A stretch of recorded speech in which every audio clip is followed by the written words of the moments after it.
Hey everyone, it's Trojan again. I hope you're doing well. Happy Sunday to everyone. Wanted to get a game with the infamous Bruddog. Yes, the Bruddog that is responsible for so many of the various ROM hacks that we enjoy and all of the technical breakdowns in Tecmo Super Bowl. The man, the myth, the legend, David the Bruddog. So we did the Madison Tap Meter matchup ROM version 3. And I drew the Denver Broncos, and he got the Cincinnati Bengals. I would prefer to be the Bengals in this matchup, but that's how this thing goes. Generally speaking, I do tend to lean on guys like Humphrey for a good running attack, and I will be attempting to leverage that in this matchup. You definitely want to hang out to the end. There's an exciting finish, so you definitely don't want to skip to the end, go through it. It goes back and forth. It's a good game. So in this matchup, as I'm picking plays, my main thought is most players are going to be controlling Fulcher. I want to see if I can isolate him for one-on-one tapping abilities. I'm pretty sure I can out-tap him based on what I've been told. So again, using the offset or the motion plays out of the Redskins playbook for this one, along with the sweep and then the run to the top, just in case he decides to sit on James Francis. But as you'll see, he does not do that very often for this. So in the passing attack, looks like he's mixing a typical run and shoot with a shotgun for pass 3. He's got basically the token run and shoot on 1 and 3. He's got the motion on run 2, and then he's got the QB seek with the CIN, and then the red gun on pass 4 that we all like, useful near the goal line and other areas. Nothing too exotic here. Looks like he's if he's messing with Woods here, I can't remember. If he's going to be putting Woods in a different position, I can't remember, but we'll take a look at this here. Wanted to just touch base on the playbook that I went with. Basically, just wanted to make sure I had running room with Elway. Hoped he didn't go into bad. And here we go, right into the game. I'm going to win the toss and defer.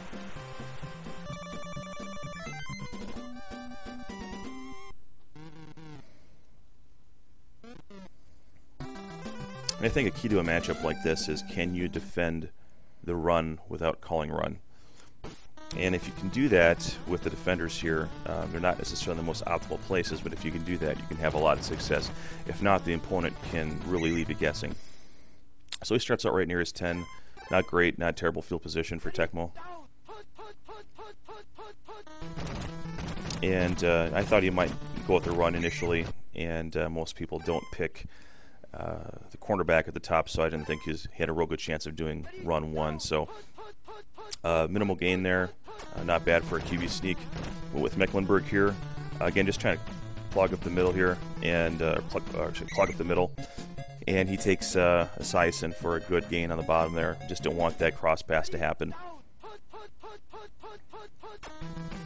Again, he seems to be leaning on the pass 3.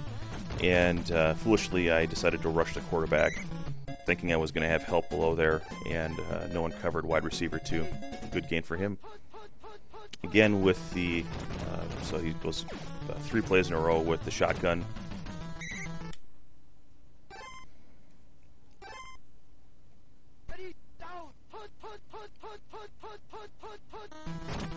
For the first time, he goes with a run 1. Get a little bit of help. He gets the first down, but it wasn't too damaging there. We're going to start fresh here. New set of downs. And I didn't guess. I guessed a pass play, not a run play, and he ran at Fletcher there. And he takes it for an easy score on run 3. James Brooks is definitely a threat, even at this tier. Very good running back. Can catch as well. And we're going to rush with Mecklenburg here.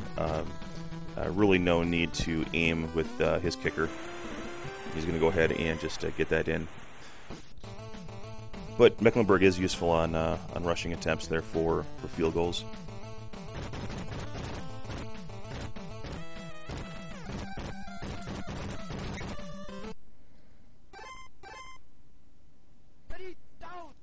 Right away, we're going with run 2, trying to see if we can get some isolation here.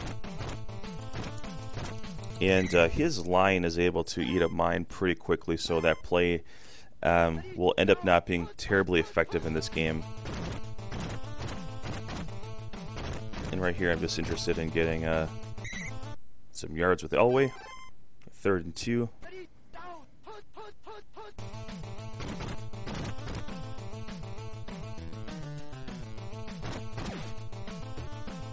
And I think he was technically open there. He just dropped the ball. Basically the tight end there. And went with a little risky play here, but I'm playing someone in Bruddog that, you know, I know that was a risky throw there, but he was really the only guy that was open. Got to get it to Humphrey, get the first down, live another day here. Going back to run 3, this is the play that I'm going to have the most success with in the game.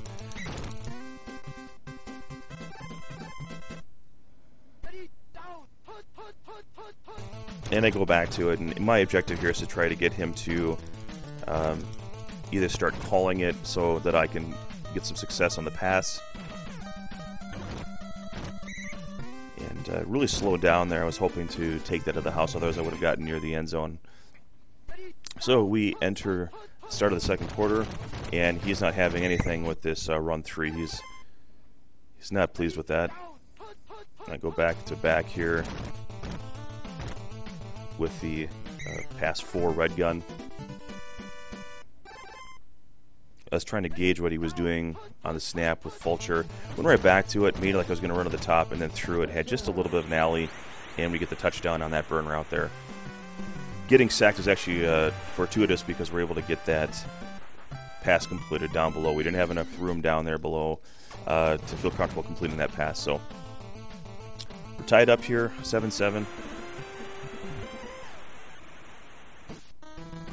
A lot of football to be played. Right now, I'm feeling like, you know, I'm hanging with him, but I just feel like he's just a little bit better, if not a lot better. And the tapping is really the one thing that keeps me in the game.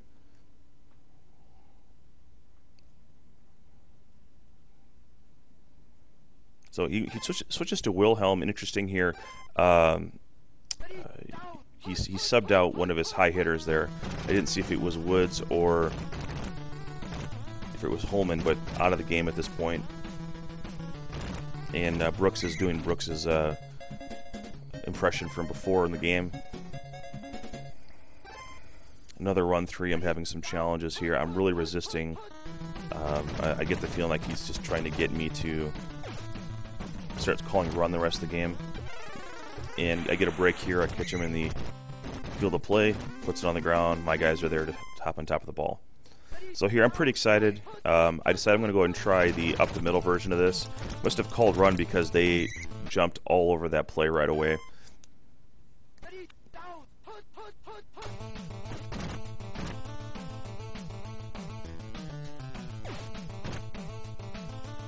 And risky throw in that is probably had a low completion percentage opportunity there. Tried to time that best I could, and no one was at the top. So if you know that's a play that Bruddog will probably try to develop any time, just because it's not a high percentage throw. It worked out, so I'm up 14-7 here. And my goal is here to try to maybe minimize him to hold him to like a field goal here. See what we can do for if I can maintain that lead, get another possession, get up 2 scores. That would be the hope here. He's been sitting on single back most of the game here after those initial shotgun formations, and basically I'm just going to go ahead and if he wants to do that and chew up clock, I'm okay with that. We've got minute 15. There's only a handful of plays remaining.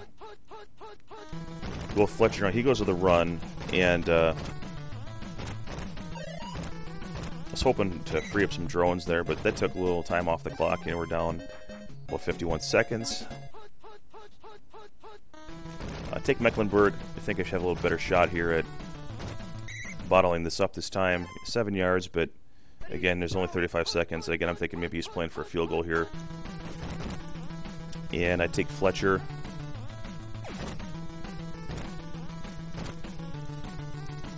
And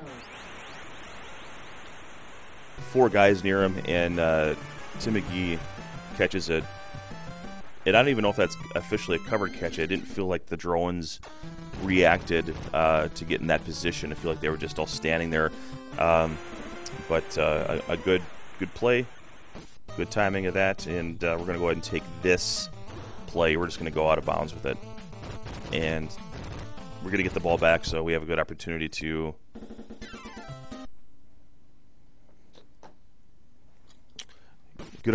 get back in this one. Had some reasonable success moving the ball. Got it in some chunks so far, but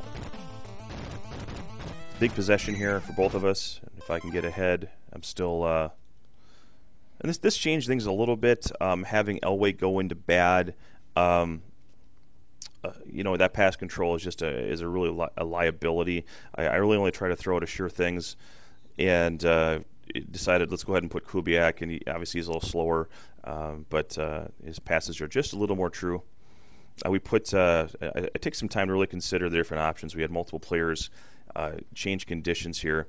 I decided to take Mark Jackson out of the game, and we're going to have a little more all-around better players here with their condition, higher stats, hitting power, running speed.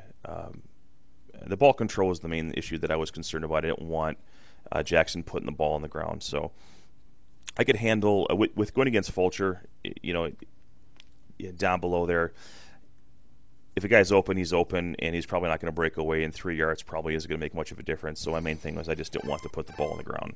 That was my thinking here. So go pass 2 here. And my thought is he might try to come back up, play the bait game a little bit. He actually overran it, and he tries to dive on Sewell. I think if he engages me there, he gets the help he needs from the drone. Could be wrong there, but Sewell was a little slower.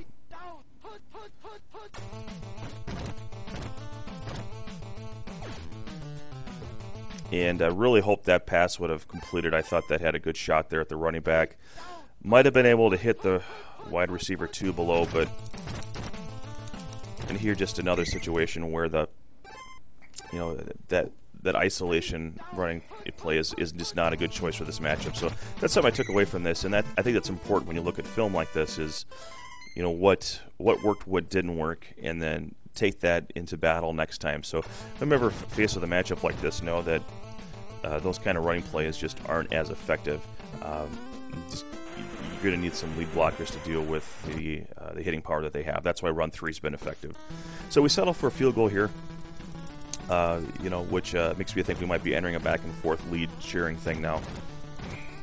But he gets out just past the 10.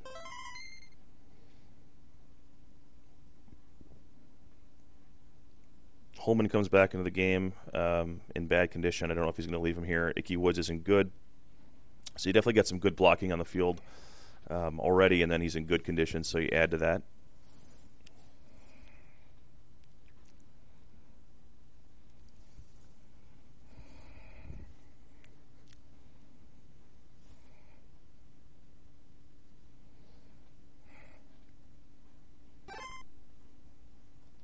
Moving on here, my main goal is to try to see if I can maximize the amount of plays he's going to take to get down the field, and hopefully the ball goes on the ground, or maybe he throws a pick by accident. And he goes back to the run 3, and really haven't had any success stopping at this game. And on that end of the field, if you pick run, it's very risky because the whole back end is open.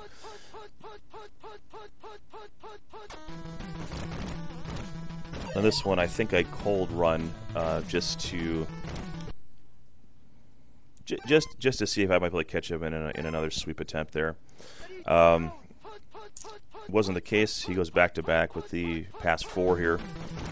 Cold run again, and at this point I just go ahead and concede that he's going to complete this pass. But he went with the short route, which means I still was able to force a 3rd down.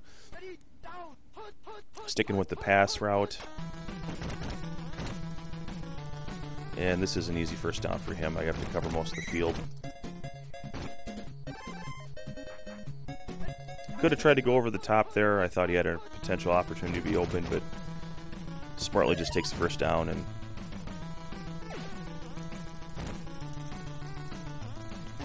Tries the JJ to Brown, and no go that time. Mecklenburg is there.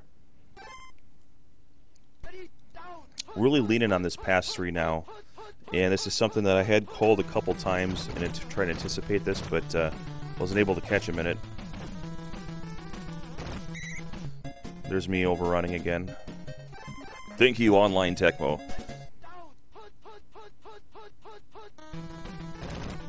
Tries to go for a burner up top. Atwater's there. Did get stuck in the mud a little bit when I changed directions. I'm glad he got there back in time. 49 Smith decided to switch it up just a little bit here. Tough situation here. I had to make sure that the running back was covered, and he runs ahead for a first down. So this seems like token Bruddog football. Just nickel and dime your way down, and don't make mistakes. And that's smart play. Called play here, and if it makes a better throw, that's a touchdown. He's got Wilhelm in average condition, so it's understandable. And here we've got ourselves a situation where he actually had a couple defenders on him, but he's able to break free, and my main thing was if he frees up, I didn't want him to get down to the tight end on that pass 2 call. So he breaks free. When he crosses the line, I make my advance. And he's got Brooks to the top.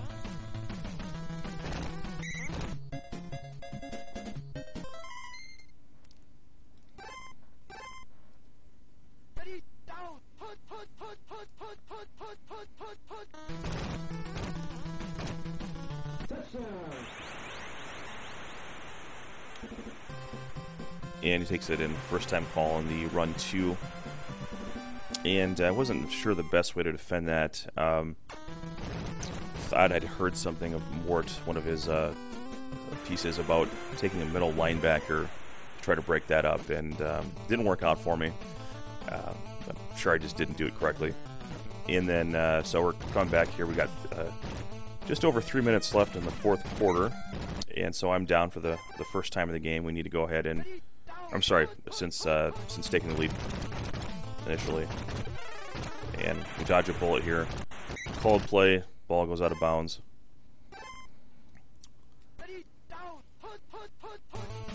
And I went back to the play here. I was really going to say, I'm going to make you pick this every time because you're having trouble stopping it. And he gets chop blocked, and so Humphrey with his speed, no trouble here, just a couple zigzags just to break things up. And then when he stopped running, I decided I'm going to choose some time off the clock here. So that's one thing, is never stop running after the player. You know, I shoot a little more time off there. So I'm feeling pretty good about this. Obviously, you know, I'm only going to be up by a field goal here. He's had no trouble moving the ball, so my objective is to, one, keep him out of the end zone, but you know, try to minimize how much time, or maximize how much time it takes for him to move the ball.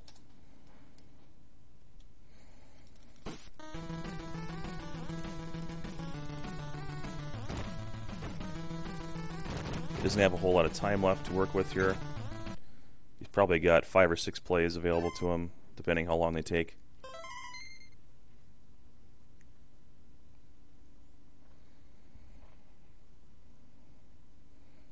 And this is where he starts moving around in the playbook just a little bit. Situational football here. Surprisingly, it goes with a run here. I think he was about 5 yards. I was happy to let him dance around as much as he wanted, let that develop. So it seems like every time I pick a specific linebacker, he is running at it. It's he's in my head a little bit here, but a good play like Bruddog is going to be good at scouting the opponent.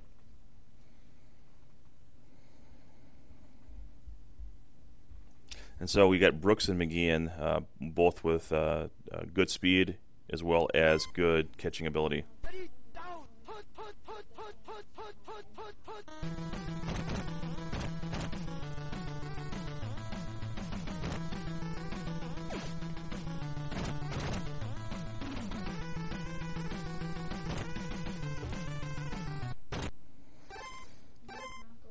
So one last shot here.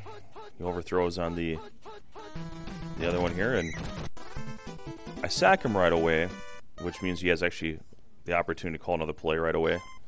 So this is critical. I can't remember what I called here, but it wasn't the right play. Looks like he went with pass 2. He's going to go to Mr. James Brooks. And he has the diving touchdown. That's the backbreaker. What a finish. What a finish. And it was a great game. Some pretty unbelievable things in this game, just with across the field touchdown, multiple deep balls at the end of the half, on both halves, to score touchdowns.